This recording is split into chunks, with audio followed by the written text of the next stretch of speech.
Ladies and gentlemen, good day and welcome to the CSL Finance Limited Q2 and H1FY25 earnings conference call hosted by TIL Advisors Private Limited. As a reminder, all participant lines will be in the listen-only mode and there will be no opportunity for you to ask questions after the presentation concludes. Should you need assistance during the conference call, please signal an operator by pressing star then 0 on your touch-tone phone. Please note that this conference is being recorded. I now hand the conference over to Mr. Sayam Pokharna from TIL Advisors Private Limited. Thank you and over to you, sir. Thank you, Lizanne. Good evening and thanks for joining this Q2 and H1FY25 earnings conference call of CSL Finance Limited. The investor presentation has been already uploaded on the stock exchange and on the company website. In case anyone does not have a copy, please feel free to write to us. To take us through today's results, we have with us from the management team, Mr. Rohit Gupta, Managing Director, Mr. Amit Ranjan, Chief Operating Officer, Mr. Naresh Chandra Varshney, Chief Financial Officer, Mr. Chandan Kumar, Wholesale Credit Head, Ms. Rachita Gupta, Whole-Time Director, Mr. Deepak Sood, President, SME North, and Mr. Atul Agarwal, President, Finance and Treasury. We will begin with a brief overview of the quarter and of the half year from Ms. Rachita Gupta, followed by a Q&A session. Please note that any forward-looking statement made during this call that should be considered in conjunction with the risk and uncertainties that we face. These have been outlined in our annual reports. With that, I would now hand over the call to Ms. Rachita. Over to you. Thank you, Sayam. Good evening, everyone. Just to make a short note, Mr. Naresh Varshney is not a part of today's call, couldn't join in today. So thank you everyone for joining us today for CSL Finance's Q2 and H1 FY25 earnings conference call. I'm pleased to provide you with an overview of our performance and key developments during this period. Our financial results for Q2 and H1 FY25 reflect a mix of challenges and opportunities. The AUM growth has been a little slow, standing at 22% year over year and 2% quarter on quarter in Q2. This performance is primarily attributed to external factors and internal adjustments which I'll elaborate on. The SME segment faced some headwinds during H1 FY25. Lower disbursements were observed due to severe weather and heatwave conditions in northern India, heavy monsoons and partial flooding in some western markets. Apart from weather-related changes which affected both disbursement and collections, there were some election-related disturbances and internal productivity issues which also contributed to tepid AUM growth. In our last quarter's communication, we highlighted the latest change in RBI policy on booking disbursements, which requires funds to be credited to borrower's account before booking disbursements, while originally disbursements were booked on check issue date, the prevalent industry practice at that time. While this adjustment took longer than we originally anticipated, we believe it will yield long-term benefits by reducing cancellations on sanctions and ensuring more accurate business booking. The team had to be aligned to the new policy, which we now believe is completed. On a brighter note, our wholesale book continues to perform well, benefiting from a conducive business environment and a thriving real estate industry. The deal pipeline for the wholesale book is meeting our original expectations. As a result of these dynamics, our SME retail to wholesale AUM mix has shifted to 39 and 61% respectively in favor of the wholesale book over the last 2 quarters. We believe this is a short-term trend, and as the SME retail segment gets back on growth track in H2 FY25, we will again start moving towards the growing SME retail mix. In the light of the macro environment and RBI's concern about unsecured lending, we've also tightened our credit policies and systems. Our new LOS for LAP is scheduled to go live in November, which we will also support this initiative. Regarding provisioning, we have taken a conservative approach. Write-offs for Q2 and H1 were higher, primarily due to Suvidha loan book. We've written off all accounts 90 days past due. A total of 3.2 CR has been written off out of the cumulative disbursement of 15.84 crore in the Suvidha book. We do expect decent recovery from these write-offs over the next 12 months as we have demonstrated in the past. It's worth noting that we maintain a healthy provision coverage ratio of 224%. Our total income is in line with AUM growth. However, net interest income growth has been slightly lower due to lower AUM growth and lesser fee income in Q2. Net profitability experienced a 3% Q1Q decline, mainly due to higher provisioning in the Savita book and some higher slippages in the SME retail book. There was also an impact of increased operational expenses on the PAT. These are mainly related to our branch expansion plans. On a positive note, our year-on-year PAT growth stood at 20%, and due to its superior cost controls, the company has maintained higher ROA and ROE as compared to industry averages. We've made significant strides in expanding our operational footprint. This quarter, we added 8 new branches following the 5 additions which we had done in Q1. It is important to know that our branch count was 29 at the start of the financial year and now stands at 42. This expansion has naturally led to an increase in our stream strength and associated operational expenses, which I alluded to earlier. We've also strengthened our lending partnerships, adding 3 new names in this quarter. These are Bajaj Finance, Ujjivan Small Finance Bank, and Capital Small Finance Bank. Our liquidity position remains strong at 63.6 crore, supplemented by a 100 crore DA line from SBI. I would also like to update on our Savita product. Following our earlier communication, we have created a new platform based on learnings from the first pilot launch. However, the given current industry scenario and regulatory caution on unsecured lending, we've temporarily put the launch of Pilot 2.0 on hold. Also, given the feedback we've received from our team and the practical challenges associated with the product, we would like to relaunch it once we have full clarity on the behavior of the borrower, associated risks, and a better external environment. Considering the impact of various factors on our loan book growth in H1, we've revised the AUM target for FY25 to 1,250 to 1,250 crores from the previous 1,350 to ranging between 1,350 to 1,450 crores. We expect the consolidation in our SME retail book to conclude in H2, and we anticipate improved AUM growth in the coming quarters. In conclusion, while we have faced some challenges, we remain confident in our strategic direction and our ability to navigate the current market conditions. We are committed to maintaining our focus on prudent risk management while pursuing sustainable growth opportunities. Thank you all for your attention. We'll now open the floor for questions. Thank you. Ladies and gentlemen, we will now begin with the question and answer session. Anyone wishing to ask a question may please press star and 1 on your touchtone telephone. If you wish to remove yourself from the question queue, you may press star and 2. Participants are requested to use handsets while asking a question. Ladies and gentlemen, we will wait for a moment while the question queue assembles.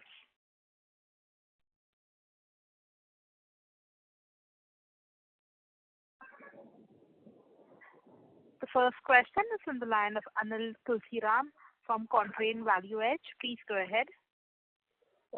Thanks for the opportunity. Sir, in FY24 annual report, we have given guidance to double the AUM over the next 2 years. My question is more on the availability of funding for this growth.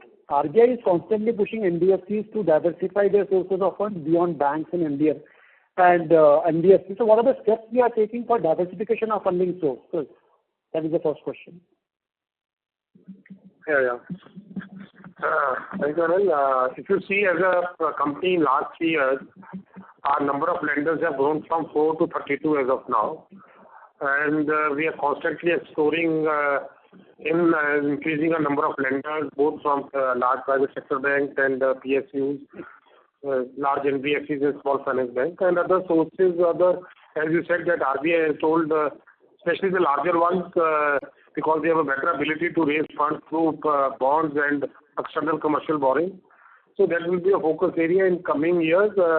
As of now, and still we have a lot of other lenders which we are still not onboarded. And as a company being a total secured book, we don't foresee largely a true challenge in the coming next 3 to 6 months in raising funds. Definitely we have to look for other sources, but raising funds through bonds and other borrowings at this time will be more costlier than the existing lines of credit that we have. Got it, sir. Next question is on the co-lending partnership. So how many co-lending partnerships we have, and what is the plan for the next 3 to 4 years for both wholesale and retail, and what percentage of book we wanted to contribute over next 3-4 years? The co-lending, we have built a lot of relationship with on the SME side with the PSU bank, namely with IOB and Tata Capital, so DA, and we have a line of DA from SME, from State Bank of India, and there was another DA, Vidavan. So we have already built 4 relationships. So either we are doing DA or co-lending, I would say one is the same thing for us as a lender. And on the wholesale side, we have built small relationship with DFCI, Kotak, SJ Finserv, and the NBFCs like Rajasthan Global. So we have a huge relationship with Rajasthan through co-lending also. So we will be exploring more opportunities on both wholesale and retail. And the retail, we do have a DA line of 100 crores from SBI, which we'll intend to use in next 3 to 6 months. Yeah. Because of the size of the company, do you see any reluctance from the PSU banks to enter into co-lending partnership with you? Because I'm talking co-lending, not DA. Co-lending book still remains quite small for us. So can you elaborate more on this? We are also very not keen on co-lending at this stage on the retail, because in co-lending, we do a soft sanction and it goes to a lender to approve that, and that will increase the tax, and so the segment we are in, it will delay our decision making, and for us it is more practical to do co-lending too, and most of the companies are doing co-lending too, which is where you onboard the customer on our own book, and within 30 to 60 days we do 80-20 model. So that is the most prevalent model, and that we have done with IOB, and where we see a lot of opportunities. Even the State Bank is also on the same model. Yeah. So most of the companies are working on co-lending too, and we are already working on co-lending too with 2-3 of our PSU lenders. Got it, sir. And last question is on our credit rating.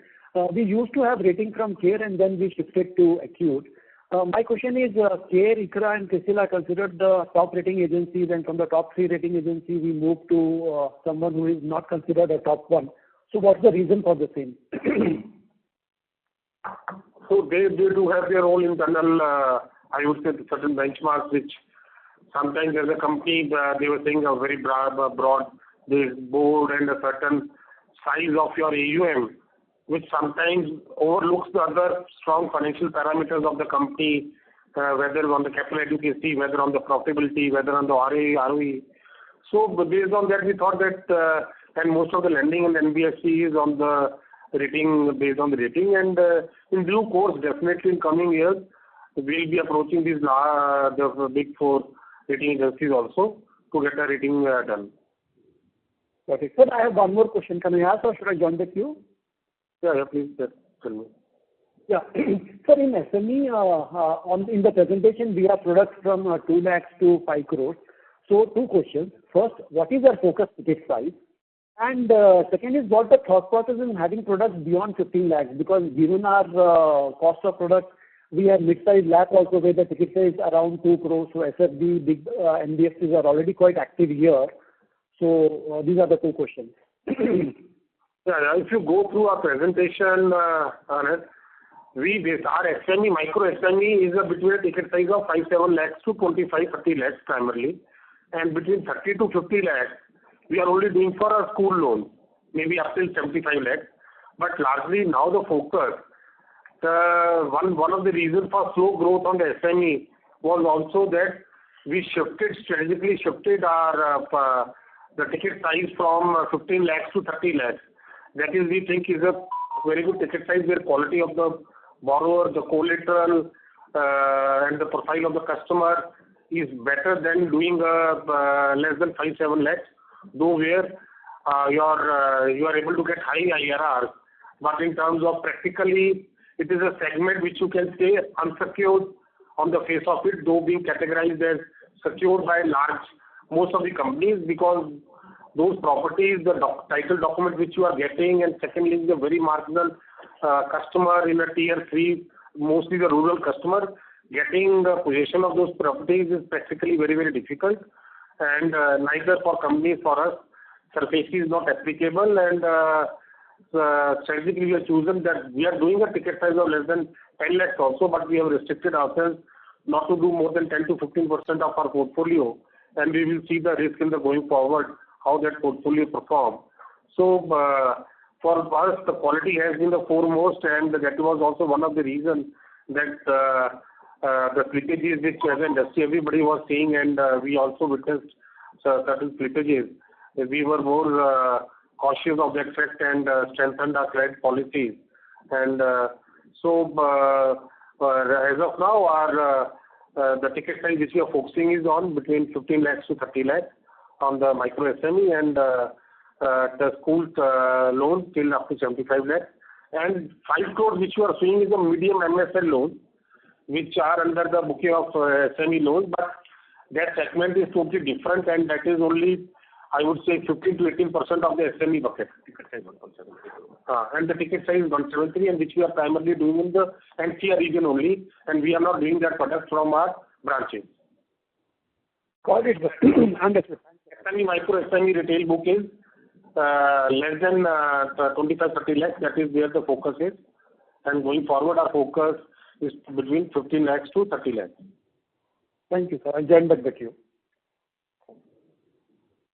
Thank you. The next question is from the line of Dwanil Desai from Total Capital. Please go ahead. Hi, good afternoon, everyone. Am I audible? Yeah. Yeah. Hi, sir. So first question is that, if I look at our write-offs, net of Suvidha, we have done around 3 crore write-off in H1. I think that's a very respectable number given, how the situation on the unsecured side is shaping up on the SME and retail side. So can you give some more color as to, how the things are on ground for our portfolio? Are we seeing any stress? And going forward, how should we look at the slippages and GNPA numbers for the retail book? Firstly, most of the write-offs, 2.2 crore, that was in the full half year, is mostly from the Suvidha unsecured fabricator book. 2.2 in this quarter, and 3.35 in the 1.5 something was in the first quarter.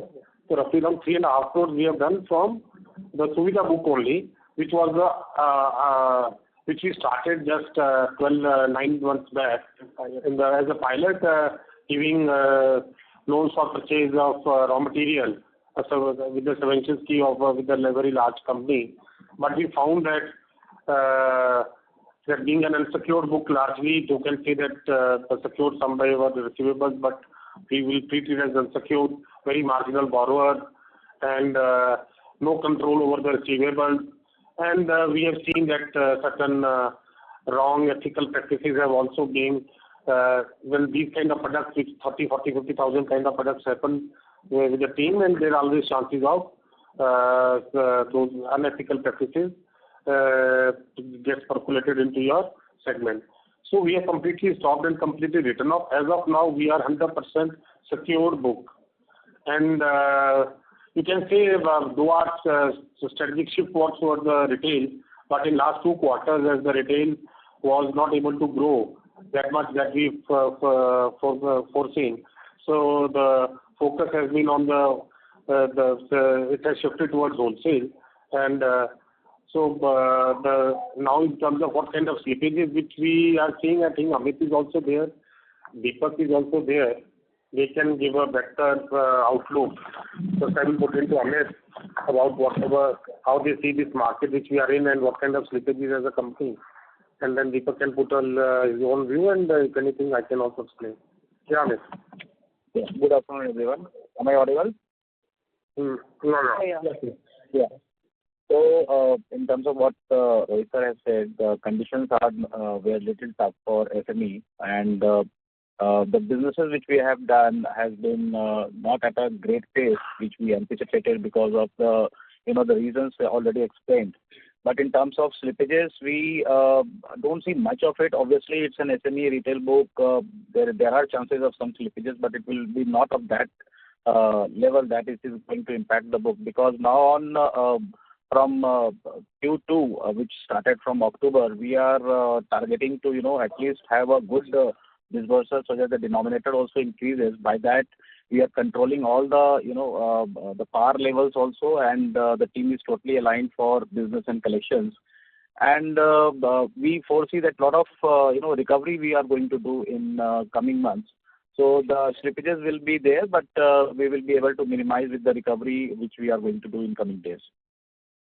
Yeah, just to put a point, Anil, as a company, if you have seen that being a secure book and we are very focused on strong collection and through legal and collection team, we are able to recover more than, as we have already shown, that with a lag effect of 15 to 18 months, we are able to recover more than 90% of our NPA.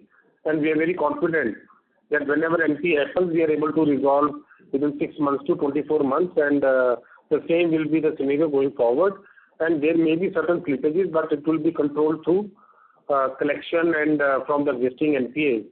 So, Deepak, do you have anything to add? My only point in addition to what Rohit sir and Amit sir said is that we are continuously monitoring our policies towards credit and collection, and we are tweaking them as per the market requirement, because yes, the situation in next couple of quarters definitely seems bit tight. So we are working on that, and we have a very robust collection model in place. So I'm sure slippages might be there, might not be there, but yes, we are prepared for that, and we'll be able to handle that effectively. Thanks. Okay. So again, coming back to this, so net of the Suvidha write-off was close to 3 crore in first half. So whatever is the gross slippages number, net of that is what we see going forward, or do we see any incremental numbers for H2?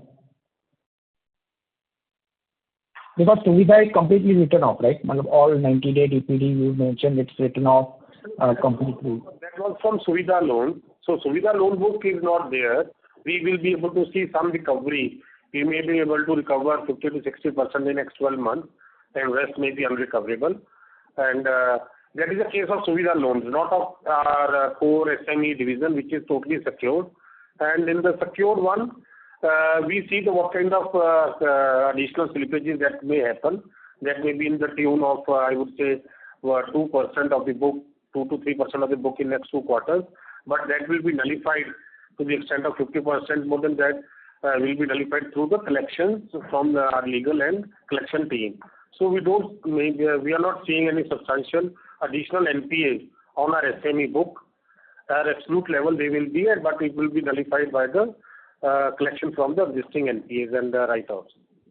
Got it. So now coming to the retail book growth, so as you mentioned that for various reasons, we have kind of slowed down on the retail side of it. So how do you see it from H2 picking up, and let's say our target of reaching 50-50, again we will start the journey from 40% towards that 50% in H2, or you think that you will wait out couple of quarters and then probably start growing the retail book? So, Anil, I'll answer this. Whatever, things which has happened in the H1 is not going to be repeated, and we are very much aligned, and we are very much, clear that the path from here is to do business, and there is no stopping, because whatever, things which has happened in the past, we have taken certain steps on the credit underwriting, we have taken certain steps on the, geographies which is not doing great. We opened a few branches. We are going to stabilize that. So hopefully, I don't see any challenges in coming months. And with this month, which November, and as you also know that the RBI has their own policies in place, and then we have to implement each and everything. So we have gone through all those phases in the past 4 or 5 months, and that's the reason the growth was a little slow. Although the team were doing all the businesses, we have reduced the ticket size. The focus was on the micro lab, so that we catered most of the MSME clients. So from there now, eventually we are gradually focusing on 15 to 30 lakhs of loans, wherein the volume will also come. The the business profile of the client will be a little better from the micro loans client, and there is nothing left where we should be, saying that we will be doing less of loan and there will be a challenge in coming days. I don't see that, because this is the last 6 months where a lot of NBFCs or FI do max business, and we are totally ready for that, and we have been all the platforms ready. With the new LOS coming, a lot of integration is already done. So the fast processing will be there, and the good thing has happened that we are, everyone is aligned with the new processes and policies which we have, derived. Sure. I have one more question, but I'll come back in the queue. I'd like to add one thing, that as a company, we always believe that to have a stronger ROE, if you think both are above par as per the industry parameters, industry peer comparison, if you see in our size with companies from 5,700 to 2,000 crore AUM. So, and as a company, we are very focused on to have a very robust book in terms of quality also. So we are never into the business of target-based lending, where few of the NBFCs were there very aggressive lending and compromising on the quality and certain credit parameters, and that is going to play out in next, I would say, 2 to 3 quarters. So definitely, and our wholesale book is also helping us when the things were little down on the SME side in the first half. So as a company, we are much more balanced. Though we have reduced our target, we could have easily achieved with the higher allocation of the wholesale book, but we thought that our strategic shift has been towards SME and it will remain. And we don't want to increase our book only through the wholesale component, and the focus in next quarter will be from the retail part. But at the same time, we will be cautious of what is happening in the industry around the segment that we are in, and if any need will be there to be little more cautious. As a company, we have been always be there, and we will keep on doing it. But now definitely this the 2 quarters are always good, and with the more sanity, I think, coming within the micro MFIs and small companies focusing on the micro SME lab, I think that will also help us in growing our book. You are very helpful, Rohit. I'll come back in the queue. Thank you. Thank you. Before we take the next question, we would like to remind participants that you may press star and want to ask a question. The next question is from the line of Ankit Gupta from Bamboo Capital. Please go ahead. Yeah, thanks for the opportunity and very decent set of numbers given the environment we are in. So my question was on, you did mention about that, some of the stress. Sorry to interrupt, Mr. Gupta, can you speak a bit louder? We're not able to hear you. Sure. So you did speak about some stress in the unsecured lending also impacting the secured lending side. So is there like overall industry, even on the secured side, it's seeing some challenges, but given our our strength and our credit assessment parameters, we are not seeing some. So if you can broadly talk about what kind of are we also seeing some stress across the industry on the secured lending front on the SME side? Yeah, very frankly, but we are seeing what is happening on MFI. I think that will, if you see what RBI has been saying, it even certain data is saying it, that instead of company focusing on the requirement of the actual requirement of the customer, when we start doing target-based lending, and from every 3 customers in MFI, even more than 5 to 10 lenders in their book, with the what RBI is in 2022. So as a company, we are always very focused to have a quality book, but at the same time, when we have to working with this competitive environment, so we are also in the same environment, and we have always focused to have a quality book, and that has been one of the reasons that in last 5-6 months, our growth was little lesser as we were changing our policies. This is what is happening in the industry. Definitely, I would say stress will be little larger in MFIs and small micro lenders less than 5 to 10 lakhs, which are also a quasi MFI segment, and that is why our focus is to do in tier 2 and I would say tier 3 cities rather than going into complete rural areas and doing that less than 5-10 lakh, which we have restricted to 15 to 20% of total segment, and that we also constantly keep on monitoring the quality of the portfolio. So yes, we may see some stress, but in terms of percentage in absolute level on GNPAs and NPAs, we will be able to handle it from recoveries from our existing NPAs and write-offs. And I think that should stabilize in next 2 quarters. These next 2 quarters, where I would say the little slippages can happen, what we foresee as of now. And then, yes, the stress definitely when the unsecured lending will stop or will be lesser, that can percolate little bit to SME lenders, and especially on the micro SME lenders less than 5 to 10 lakh. And in most of our cases, we are doing lending. 92% of the cases are where their self-occupied residential property is the primary collateral with us, and with focus on tier 2, tier 3 cities and mostly semi-rural segment, we are little better placed as compared to that segment where the stress will be larger yes. Sure. So, will we, given how the scenario... Sure, I'll do that. So, given how the scenario is currently, we had a, very aggressive target on branch expansion. So, will we continue our expansion plans in second half also? Yeah, I think Deepak and Amit, they can also... Amit? Yes, there is no point of holding on the expansion. We have already added 8 branches, and we target to, as per our target, we are going to add another 4 to 6 more branches. And like I've always believed in organic growth, so the growth on the expansion as well on the business front will be pretty organic. And we will not go by the rat race, which is going on that, building up the numbers and later on getting into collections and the books getting eroded. We have the company has a vision of, doing a quality business, quality collateral. We have set our targets in a segment which is a very sweet spot of around 10 to 15 to 25 lakhs, where we are covered through the legalities of the collateral. Plus, we also know what kind of client we are having, and we have already earmarked places where we want to open. And these branch eventually will take some time to stabilize because in terms of manpower as well as on the product. But yes, another 4 to 6 more branches we'll add, and then in the next financial year, we have another plans accordingly. So expansion as well as business will have a decent growth, which we foresee in coming 2 quarters. Sure. Deepak?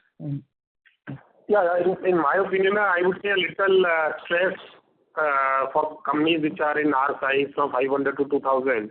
We see that we are a little better placed in terms of capital adequacy, focus on profitability. As Amit told you, we are not in the business of just opening branches, not looking at productivity. And if I would say some stress will be helpful for us even in the longer term, that we are mushrooming growth without any focus on quality and opening branches and too much of attrition in the industry, that will also stabilize. And that was also the need of the hour, where the attrition has to come down, especially in the branches, which was very high in all of the, I would say, companies doing business in our segment.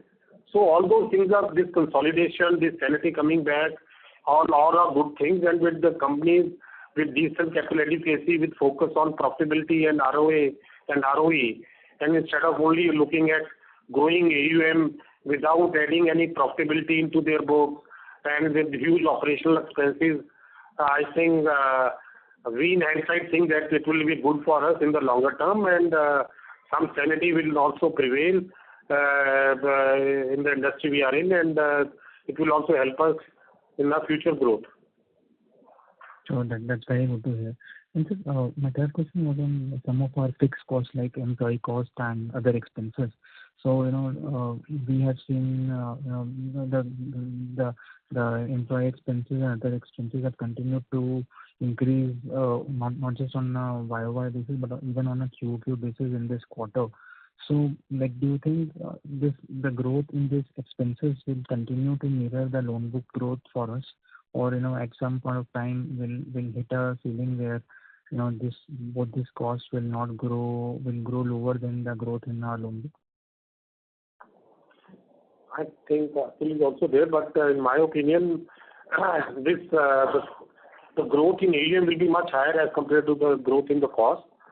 Now we are completely full with the team, and only the branch level team is the new additions in branches that will happen. And yes, our effort will be to bring more productivity and rationalize where required, and that action we have already started. And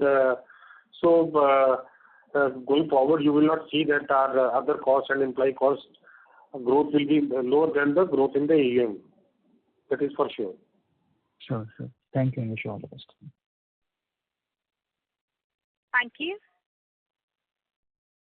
The next question is from the line of Nirvana Laha from Badrinath Holdings. Please go ahead.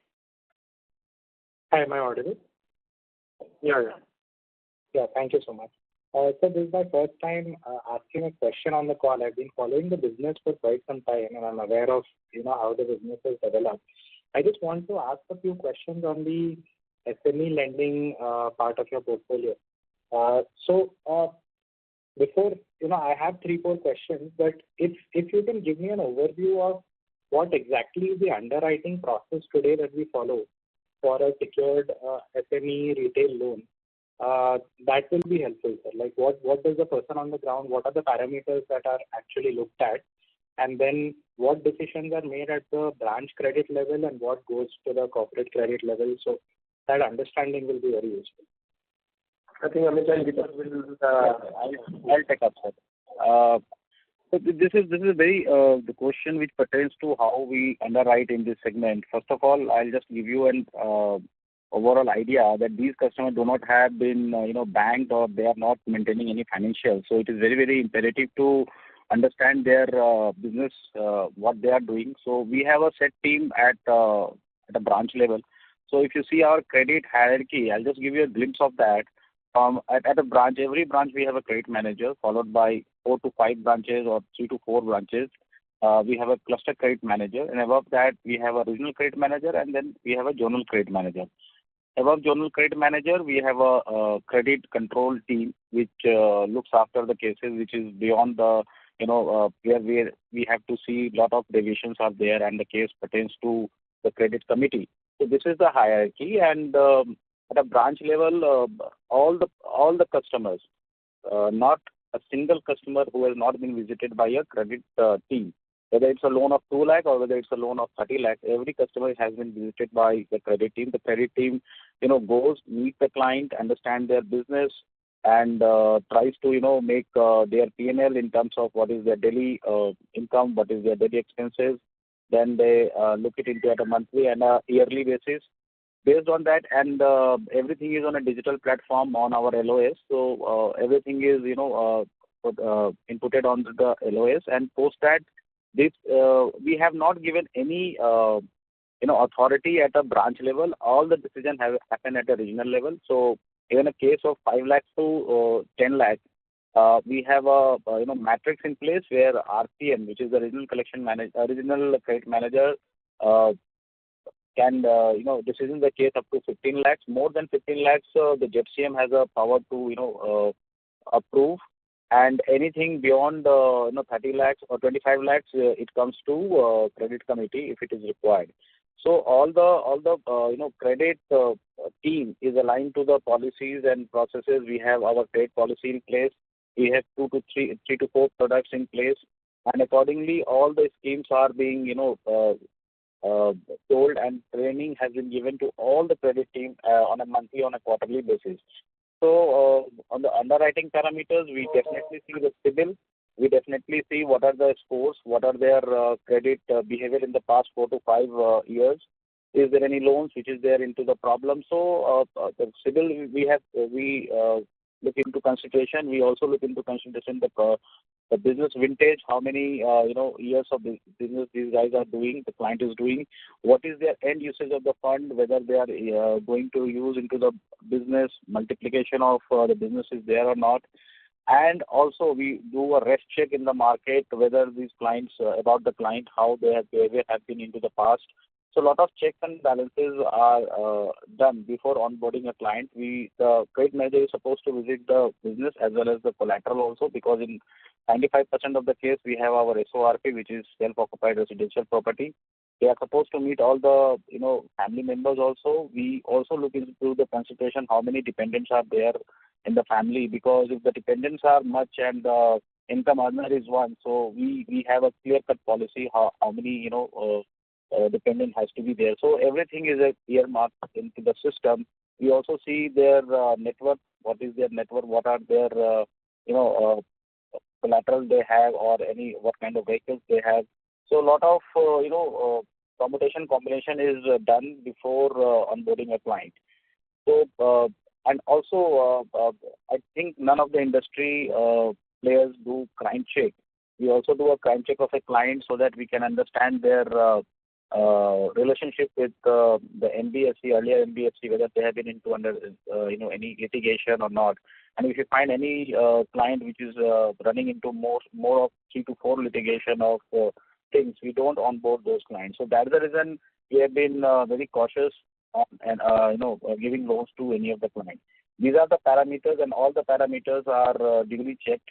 The integration is already there with various third-party players, and we try not to onboard any fraudulent client, but this segment is very prone to that, and that's the reason all the client has been met by the credit team, whether it is 5 or 10.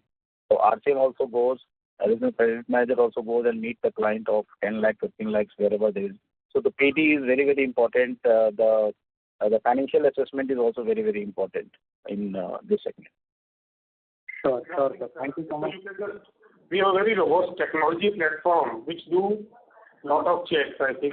So if to just highlight more on the technology. So it's an end-to-end. The onboarding is end-to-end, and we are having a check and balance at each and every point to avoid any fraud or manipulated onboarding of the customer on the platform. And after that, to name a couple of them, we have about more than 15 to 20 integrations from one service provider, wherein we do Aadhaar, KYC, PAN cards, and GST, ITRs, Udyam Aadhaar, and so on and so forth.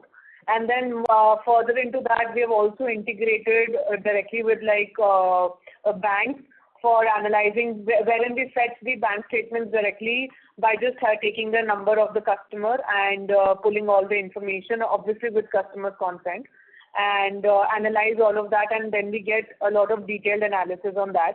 We have 2 service providers giving us those information, and like how Amit sir had mentioned in the call that we are using crime check, and it will give you all the litigation details if the customer has been involved in the past. So these all bureau checks are there. All bureau checks are there. CIBIL is there. We are doing CRISP checks CRISP checks are also there. On top of the CIBIL, there is another analysis that comes which helps our internal credit team to analyze the CIBIL in a much better format than we used to do. Than usually all the NBFCs just look at the basic CIBIL report and then they deduce their own information. Herein we are giving them a detailed Excel which tells them, a very detailed analysis about how their CIBIL has been behaving for the past couple of years. And there's commercial CIBIL, there's access to commercial CIBIL as well, and also all the communications are being done with the customer on WhatsApp. The moment he's onboarded in our system, till the time he's live with our platform, every intimation of any deliverables, any payments, etc., all is being done there. People can repay also via all digital modes and platforms. We are available at all the UPI platforms, etc. So the visibility is pretty much there. 93% of our collections is digital. Only 7% of our total collection is happening in cash. Yes. And all of our collections are happening via eNACH platforms. And eNACH are we don't disburse an account till the time in eNACH is not activated in today's date. And eNACH gets activated on real-time basis. So a lot of strict monitoring at our end is there in order to go about it. Sure. Thank you so much. That was very detailed. Thank you so much. So I have some follow-up questions. So when we do an SORP, who does the property due diligence? Is it our internal team? Do we have third parties?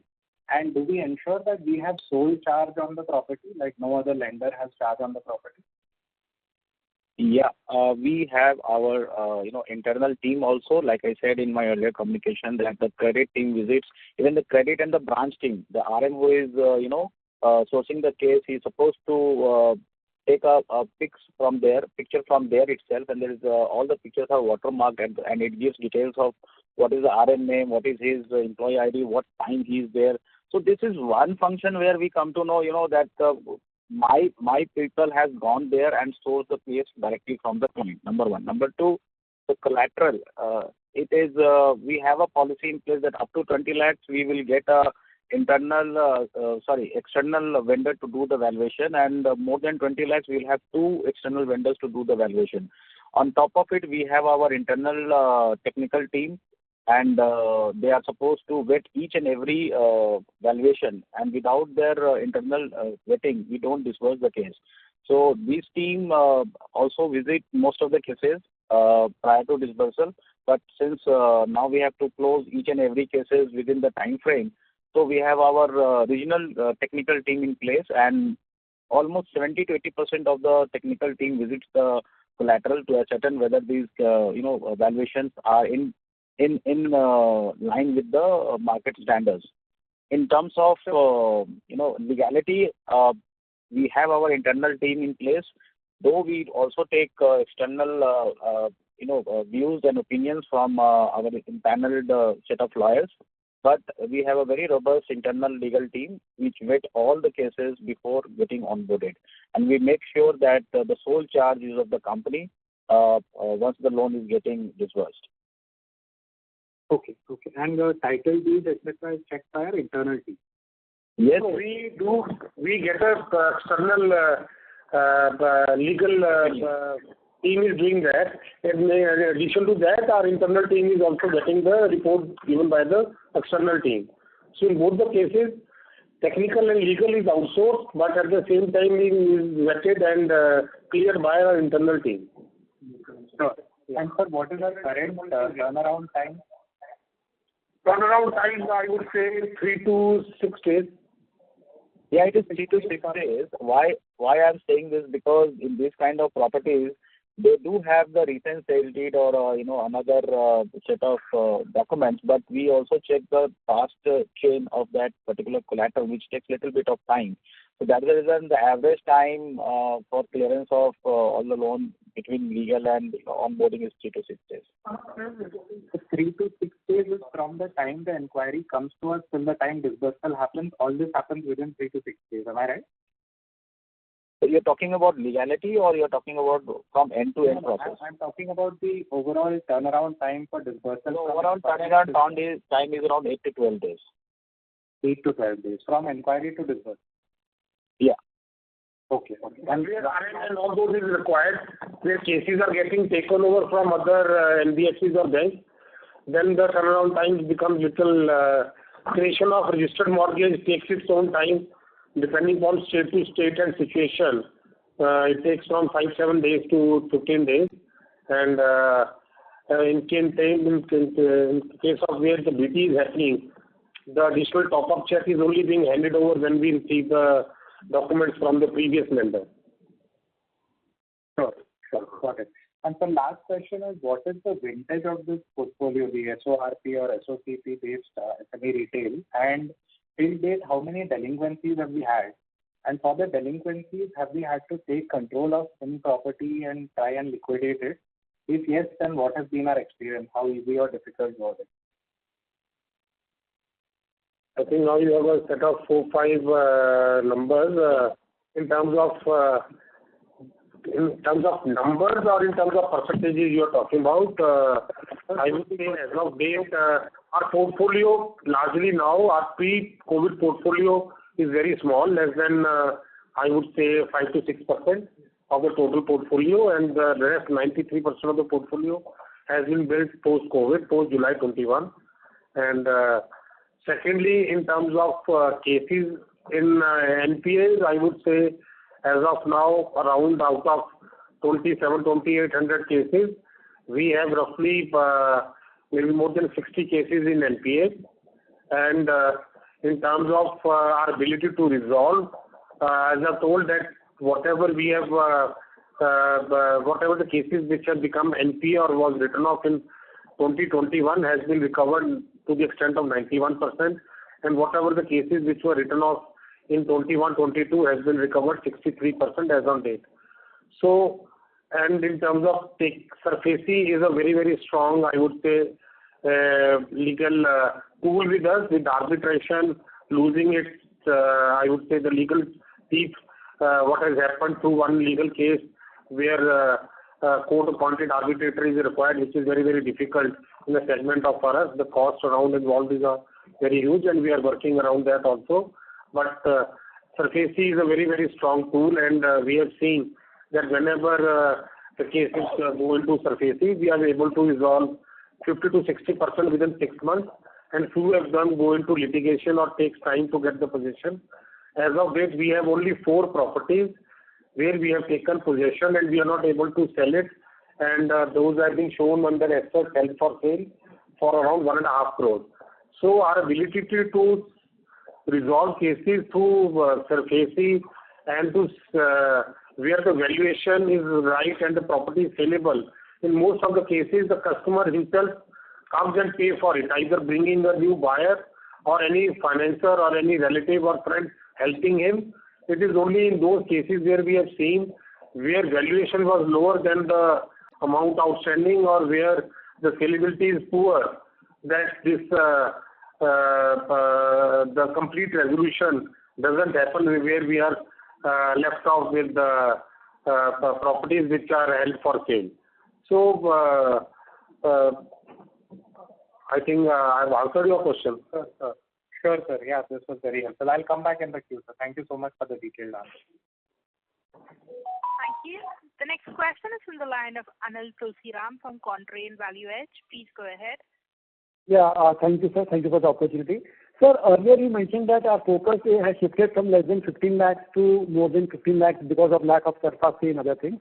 But many of your peers who are operating less than 15 lakhs, they say once you have the collateral of property, hardly anyone defaults, and if anyone defaults, the moment you send the notice, money comes. So then what is the reason for our shift of focus from less than 15 to more than 15 lakhs? I don't know. Only HFCs do have a SARFAESI more than 1 lakh, which we don't have as an NBFC. And I'm surprised if anybody say that we are able to take... Even your peers who are operating, they don't have SARFAESI, but they say the moment they send the legal notice, the customers come and repay because you have the pledge of property. The papers are with you. This is fine. I would say that may be working to some extent, but that is not a complete solution where property, where customers profile is not there and income, he is not left with any kind of income.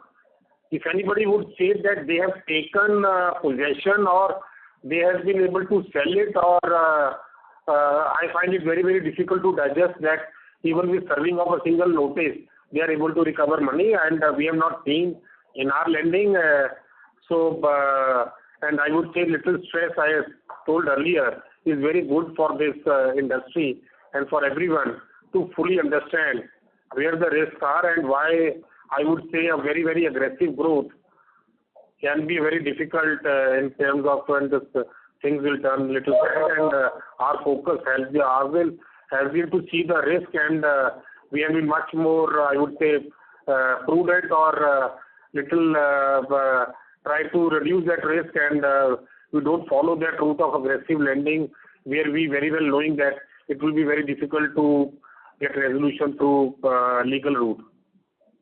Sorry to press on this point again, sir. I'll take a specific example. Shriram City Union is operating in this field less than 10 lakhs for last 10-15 years.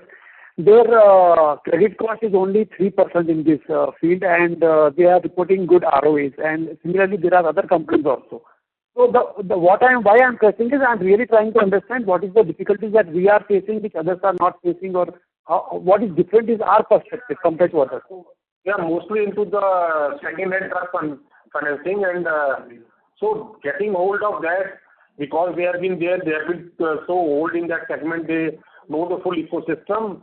Getting hold of those movable property may be much easier, but for a property of less than 5-10 lakhs with HFC or SARFAESI not in your side, getting those legal possession or customers becoming too deterrent only with serving of a notice, maybe playing out in a certain area, but I don't think so.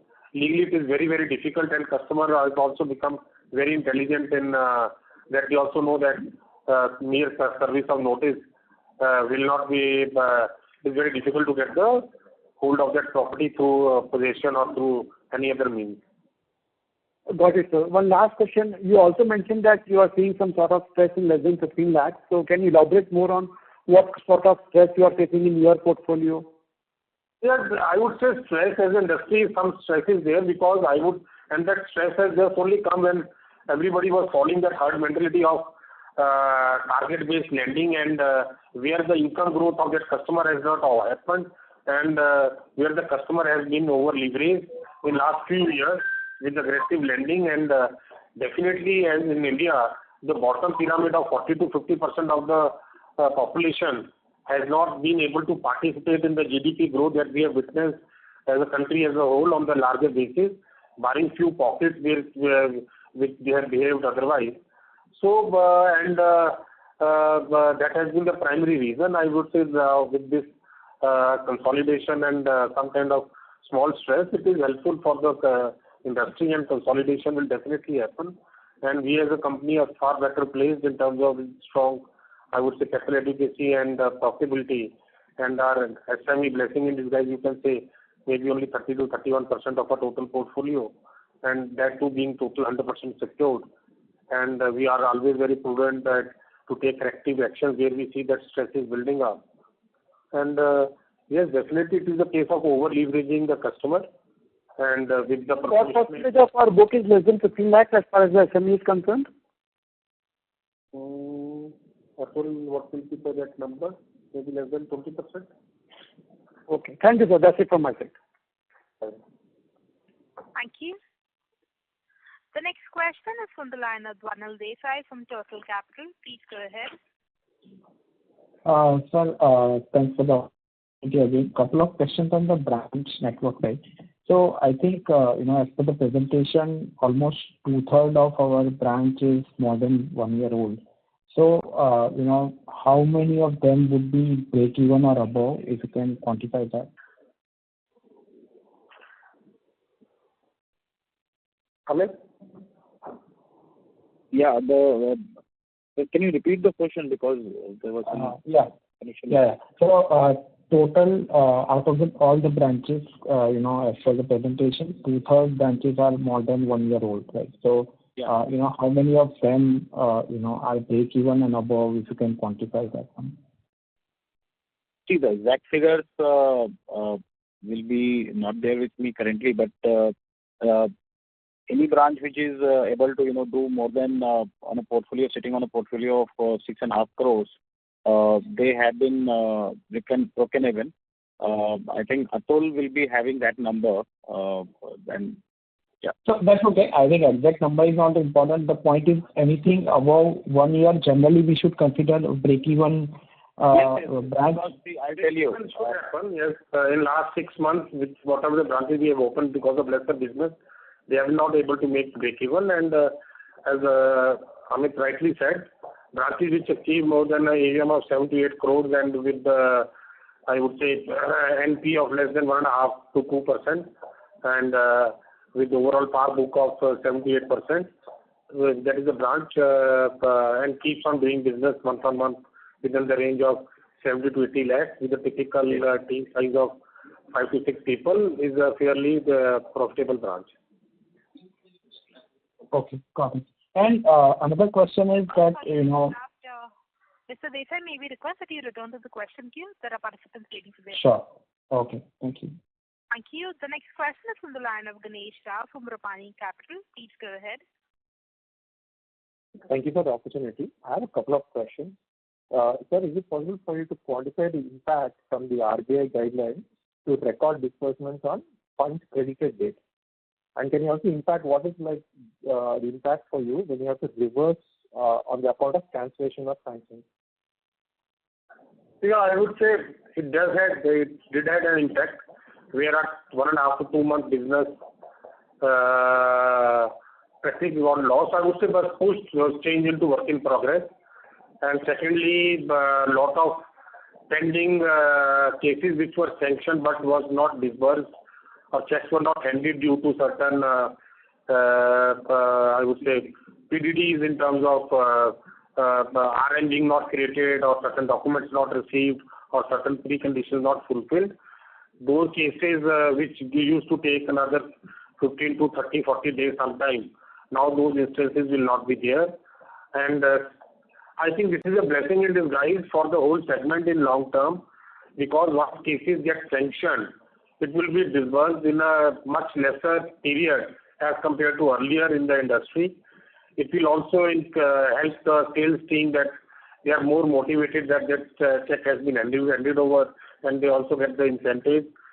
The cancellation which we were fighting as a company for last 18 months, those instances will not be there going forward. And once the case has been sanctioned and booked, the focus will be to hand over the check. And then, in the longer term, yes, definitely it will help us. The industry has been doing it the way I told you for last few years, and that changeover was little difficult. And now we have already lost that 1.5 to 2 months, and now the last 2 months, which was with the new change scenario. I think going forward, it is good for every company and even for us. And yeah, I think it's a welcome change. And even there was a customer also feels happy that the turnaround time is lesser. And I will add it here. The type of cancellation is, we need to understand the MSME segment in a very broader way. Like it is not only the factors which is due to the weather or maybe the RBI compliance. We also face a lot of issues in terms of getting registered mortgage done. We are at the mercy of the government agencies also. For example, if you see in Gujarat, none of the case is without a registered mortgage, and for that we need to take a token. So now what we have done, and that's the reason our disbursements were a little low, because we set up the system correctly where the token has to come in place before the disbursal has to be done. So with the dependency on little bit on government agencies also, the disbursal got delayed, and a lot of papers, the property papers used to come after getting disbursal. The check is getting made, and the customers missing that they will bring the property papers. The chain needs to be completed, which now doesn't happen. So like sir said, that it is a blessing in disguise that now everything is getting completed on time, and we are disbursing those cases only which are fully complete. We are not even waiting for any PDTs also. So this is a welcome change, and going forward it will add to the addition in the portfolio only. Awesome. Thank you, sir. That is wonderful. The last question that I had was with respect to a retail to wholesale ratio, right, which is at 40 to 60, and by the end of FY25, we expect you will achieve your stated goal of 55 to 45, which was your target, right? And given the current macro environment, what pockets within retail do you feel confident the offtake will be good for us to achieve a stated target? Yeah, definitely what we have targeted earlier to do 55-45, that will be difficult in next 2 quarters, because the kind of very slow growth on the retail side. At the same time, wholesale has been able to do beyond the projected. We could have easily done our target through higher allocation towards wholesale, which we strategically thought that we should not be doing it, and it is better to reduce our target area numbers, what we have targeted earlier, so as to have a healthy mix. And from 31-45, 31-61, we think that we should be able to go up till with the numbers maybe anything between 35 to 40% from the retail. That will 35 to 40% will be what we'll be able to achieve on the retail till March, and the rest will be from the wholesale. And I would say certain percentage depends on the dynamic. This is all what we thought that retail is very, very good in last 6 months because of the external factors also, like very bad weather conditions and even the elections and all those. So where the wholesale has helped us. So being a company, being into two pockets, we think that we are better off working within both the segments, and sometimes certain segments are doing better than the other. But our focus is definitely to build our retail in the longer term. Here. Thanks, sir. Just a quick small follow-up. Like, by when do you think you can achieve this target? I mean, 1 quarter here or there is fine, but FY25, as you said, achieving targets we could have done even also, but then we don't want to compromise on the quality. Agreed, sir. I mean, with your conservative nature, like, when do you think you will be able to achieve it? In certain segments, what is the ultimate goal of the company is to see that we are having a healthy profitability and our quality of book is there, and sacrificing quality at that just to maintain the that mix is not the line that we as a company follow. And where if everybody, I would say, the analyst has been saying that retail is very, very good in last 4 years, you please tell and analyze, see those companies, even if you are building AUM, whether they are building profit, such a huge operational cost with high branch expansion where 50% of the branches running below productivity. Till what time they can run with that, and with the stress coming out of it. As a company, we have to see, we have to balance ourselves. Yeah, in certain few quarters, if certain segment is doing better, we as a company are better placed to focus on that and to tighten the other segment. And yes, our long-term strategic focus is to build on SME. That will continue to do it, and we will do it. But in the last 6 months, there were little certain regulatory changes and our tightening of our credit policy in external factors only slow down that strategic shift. And yes, quality will always be foremost for us. Fair enough, sir. I just want to understand whether you think that a company should follow just losing the, I would say, quality and just follow the retail. You think that and continue to grow aggressively? I'm just asking as a very layman, your opinion. No, sir, no. I mean, that's what I said. Based on your conservative nature, when we plan to achieve this, because I've been tracking it. That is there, but certain factors are beyond control, and you can't ignore what is happening around you. You are working in a very competitive environment, and the dynamics keeps on changing. For us, as a company, where quality of the book is more important.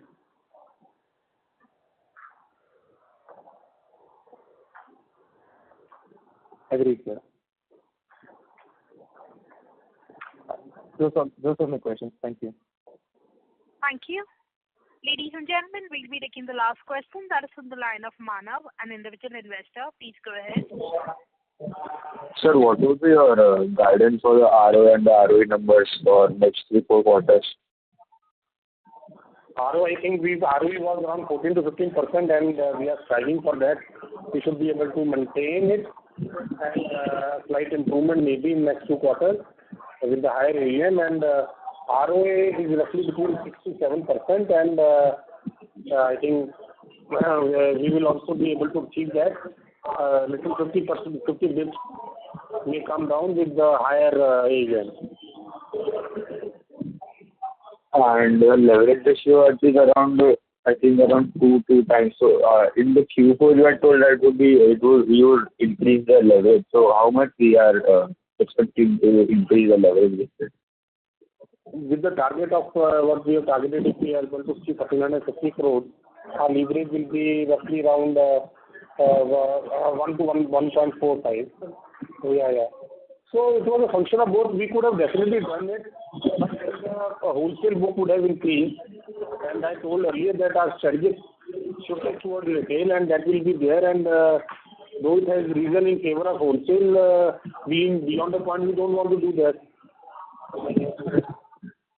Okay, sir. Okay, sir. Thank you so much. Thank you. Ladies and gentlemen, that was the last question. I now hand the conference over to Mr. Rohit Gupta for his closing comments. Yeah. Thank you everyone for sparing your time and coming to our Q2 and first half results for FY24-25, and hope to see you again when we complete our financial year. And we are always open to any queries, and our investment Can be reached. and so we are always open for if any individual specific queries there. Thank you everyone for participating. Thank you very much. Thank you. Thank you, members of the management team. Ladies and gentlemen, on behalf of CSL Finance Limited, that concludes this conference call. We thank you for joining us, and you may now disconnect your lines. Thank you.